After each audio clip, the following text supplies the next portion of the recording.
નમસ્કાર, હું છું પ્રિયા અને તમે જોઈ રહ્યા છો જનતા કી જાણકારી ન્યૂઝ।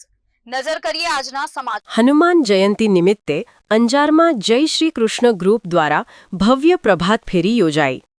ચૈત્ર સુદ પૂર્ણિમાના પાવન અવસરે જે હિન્દુ ધર્મમાં હનુમાન જયંતી તરીકે ઉજવવામાં આવે છે તે નિમિત્તે અંજારના રામકૃષ્ણ મહાવીર નગર 1 ખાતે આવેલ હઠીલા હનુમાન મંદિરમાં ભક્તિમય વાતાવરણ વચ્ચે વિવિધ ધાર્મિક કાર્યક્રમો યોજાયા હતા। સવારના મંગળા આરતી પૂર્ણ થયા બાદ જય શ્રી કૃષ્ણ ગ્રુપ દ્વારા સનાતન ધર્મના પ્રચારાર્થે સોસાયટી વિસ્તારમાં ભવ્ય પ્રભાત ફેરીનું આયોજન કરવામાં આવ્યું હતું। પ્રભાત ફેરીનું પ્રસ્થાન જય શ્રી રામના ગુંજતા ઉદ્ઘોષ સાથે કરવામાં આવ્યું હતું, જેના કારણે સમગ્ર વિસ્તારમાં ભક્તિમય માહોલ છવાઈ ગયો હતો। ગ્રુપના સભ્ય જીતેશભાઈ પીઠડિયાએ જણાવ્યું હતું કે આ પ્રભાત ફેરીમાં ભાઈઓ, બહેનો તેમજ વડીલો મોટી સંખ્યામાં જોડાયા હતા।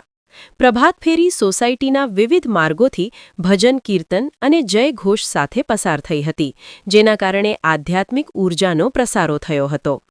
પ્રભાત ફેરી પૂર્ણ થયા બાદ ઉપસ્થિત ભક્તો દ્વારા હનુમાન ચાલીસાનો પાઠ કરવામાં આવ્યો અને હનુમાનજીની ભાવપૂર્વક આરાધના કરવામાં આવી હતી। આ પ્રસંગે ઉપસ્થિત તમામ ભક્તોને કેળા તથા મલિંદા રૂપે પ્રસાદી વિતરણ કરવામાં આવી હતી। આ આયોજન દ્વારા સમાજમાં ધાર્મિકતા, એકતા અને સંસ્કારનો સુંદર સંદેશ આપવામાં આવ્યો હતો।